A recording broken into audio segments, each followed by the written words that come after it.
Boss, Oh, sirang-sira ngayon si BBM ah. Sinira Alin? ni Mangga. ito kasi boss ang katotohanan yan, boss. Yung si Mangga na yan, si Amy Marcos na yan, pilit niyang ikinakabit sa pangalan ni BBM na gumagamit siya ng ipinagbabawal na gamot. Ito lang ang sagot ko dyan. Kung gumagamit pa si BBM ng bawal na gamot, bakit natuloy yung transplant niya sa papa niya?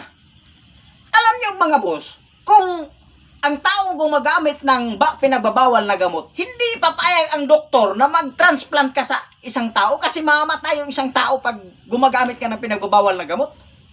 Yan yung patunay na si BBM hindi gumagamit ng pinagbabawal na gamot. Pangalawa, ang taong isa na lang ang kidney, kahit i-research nyo, kayong mga matatalino naman kayo mga DDS, i-research nyo, ang taong isa na lang ang kidney, hindi pwedeng gagamit siya ng pinagbabawal na gamot. Bakit? Kasi madadali ang buhay niya. Kung gumagamit pa si PBBM, hindi aabutin ng 60 years old yan. Bakit 60 mahigit na siya, buhay pa? Maliksi pa. Yan yung patunay na hindi gumagamit si PBBM ng pinagbabawal na gamot. Ang babait ni PBBM, biro mo, isang kidney niya binigay niya sa papa niya. Ganyan ba yung taong bangag?